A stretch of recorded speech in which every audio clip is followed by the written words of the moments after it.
Hi hello नमस्कार मंडळी, मी Shreya blog या मराठी युट्यूब चॅनलमध्ये आपल्या सर्वांचं खूप खूप स्वागत आहे. तर आज आम्ही संपूर्ण फॅमिली खिडकाळेश्वर मंदिरामध्ये महादेवाच्या दर्शनासाठी निघालेलो आहोत. व खिडकाळेश्वर मंदिर हे नाव कसं पडलं तर खूप वर्षापासून तिथे जे तलाव आहे ते अजून सुद्धा आहे तसं आणि स्वच्छ ठेवण्यात आलेलं आहे.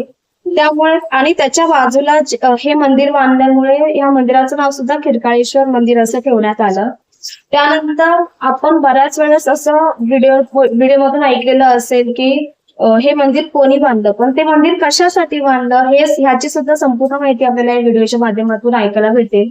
त्यानंतर त्या मंदिराच्या आजूबाजूचा असलेला संपूर्ण परिसर, त्यानंतर जो गाभा आहे जिथे हजारो वर्षापासूनची जी शिवलिंग आहे ती आपल्याला पाहायला मिळते, त्या ठिकाणची फोटो मी तुमच्यासोबत नक्की शेअर करेन. जो परिसर आहे त्याची संपूर्ण माहिती आपल्याला या व्हिडिओमधून दिसून येईल. तर चला आता आपण आजच्या व्हिडिओला ह्या इथूनच सुरुवात करूया.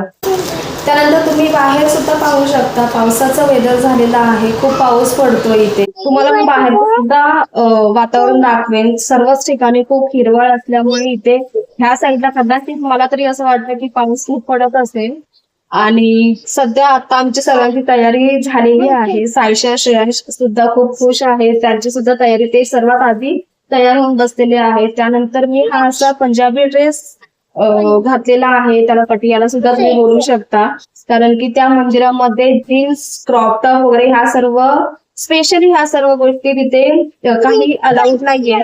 त्यामुळे तुम्ही जर जात असतील तर ह्या सर्व गोष्टींची आधीच विचारपूस करून घ्या, कारण तुम्ही जीन्स घालू शकता पण तिथे क्रॉप टॉप वगैरे हे अलाउड नाहीये. तर बाहेरचं वेदर तुम्ही इथे असं पाहू शकता, अजून सुद्धा पाऊस पडतोय. संपूर्ण पाणी इथे साठलेलं आहे आणि तुम्ही पाहू शकता इथे किती हिरवळ आहे, खूप झाडं आहेत, खूप.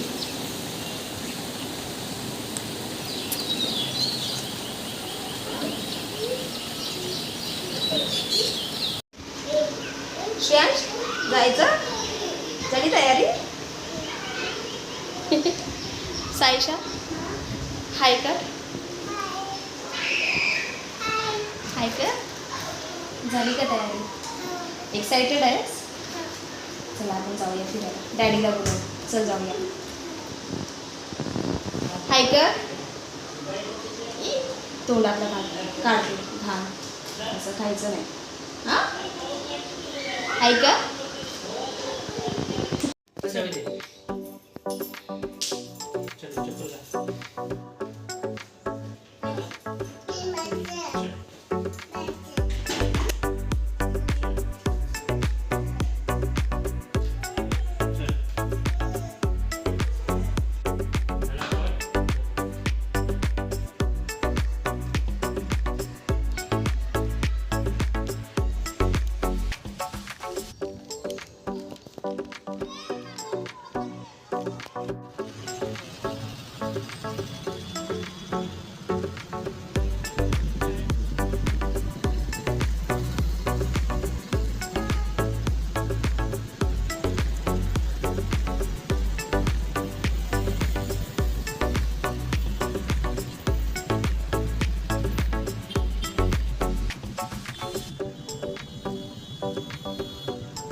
आत्तापर्यंत आपल्याला हे माहीत झाले आहे की हजारो वर्षापासून हे मंदिर इथे स्थायिक आहे. पण या मंदिराची पुनर्रचना, पुनर्बांधणी ही नव्याने 17व्या शतकात करण्यात आली होती. या मुख्य मंदिराच्या आतमध्ये तुम्हाला गणपतीची आणि हनुमानाची प्राचीन मूर्तीसुद्धा पाहायला मिळेल. मुख्य मंदिराच्या बाजूला अनेक लहान मंदिरंसुद्धा आहेत. दत्तगुरूंचं, हनुमानाचं आणि इतर गुरूंची सुद्धा मंदिरं आहेत, ज्यांनी तिथे स्वतःचं आयुष्य सेवेसाठी व्यतीत केलं. असं म्हटलं जातं की एकदा अरण्यवासाच्या वेळी जेव्हा पांडवांनी या ठिकाणी भेट दिली होती, तेव्हा इथे संपूर्ण जंगल आणि डोंगराळ असा भाग होता. त्यावेळी पांडवांचे सर्वात मोठे भ्राता युधिष्ठिर यांना इथे एक शिवलिंग दिसली. तेव्हा त्यांनी इथे त्या शिवलिंगाची पूजा करायची ठरवली होती. त्यांनी महादेवाची पूजा अगदी दृढ निश्चयपणे आणि भक्तिभावाने केली. त्यांच्या अढळ श्रद्धेने आणि समर्पणाने भगवान शिव यांचे लक्ष वेधले गेले. त्यावेळी भगवान शिव त्यांनी त्यांच्या भक्तीची परीक्षा घ्यायचे ठरवले. भगवान शिव एका वृद्ध ब्राह्मणाच्या वेशात पांडवांसमोर आले. मनामध्ये कोणताही स्वार्थ न ठेवणारे युधिष्ठिर त्या वृद्ध ब्राह्मणाच्या सेवेसाठी सर्वात पुढे आले. त्यावेळी त्या ब्राह्मणाने युधिष्ठिरकडून 5 फुले मागितली होती. ती प्रत्येक एक फुलं 5 पांडवांच्या भक्तीची प्रतीकं होती.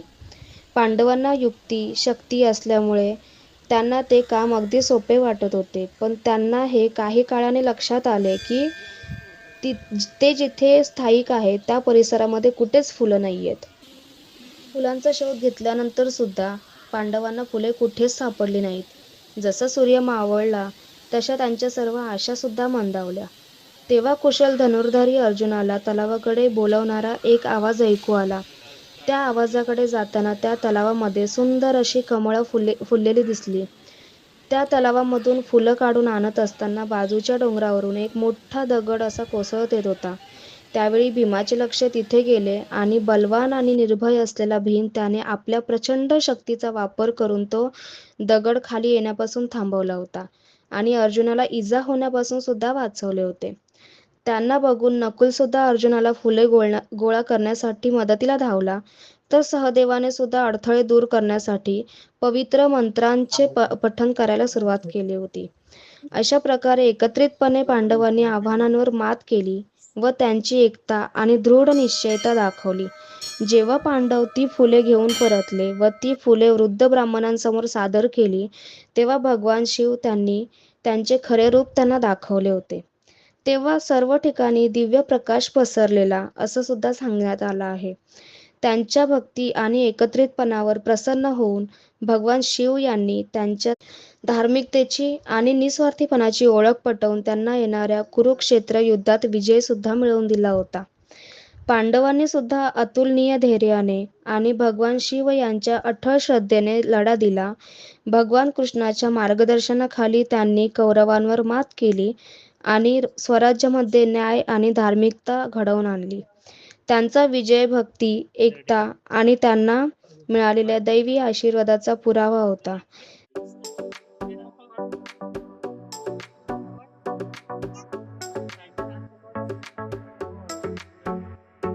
हे मंदिर बांधल्यापासून हे मंदिर अजूनही तसेच मजबूतपणे उभे आहे. सण आणि विशेष प्रसंगी इथे प्रचंड गर्दी आपल्याला दिसून येते.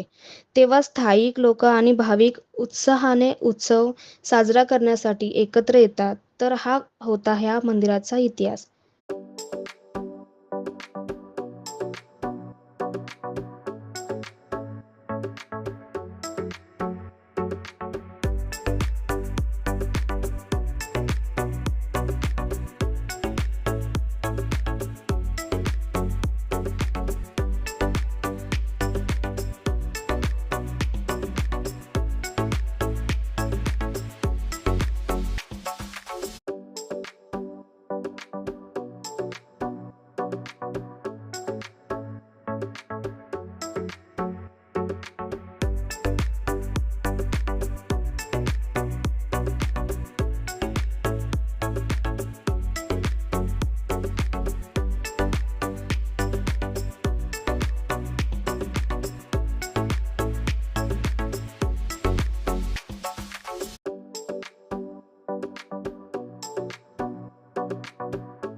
आता ह्या प्राचीन मंदिराचं थोडक्यात वर्णन समजून घेऊयात.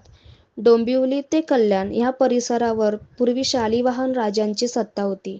शालिवाहन राजे शिवप्रेमी होते. त्यांच्यामुळे कल्याण ते ठाणे या भागामध्ये अनेक प्राचीन शिवमंदिरे अस्तित्वात असलेली आपल्याला दिसून येतील. खिडकाळेश्वर मंदिर सुद्धा ह्यापैकीच एक आहे. हे मंदिर काळ्या पाषाणामध्ये कोरलेले आहे. ह्या मंदिराच्या भिंतीवर सुबक कलाकुसर करण्यात आली आहे.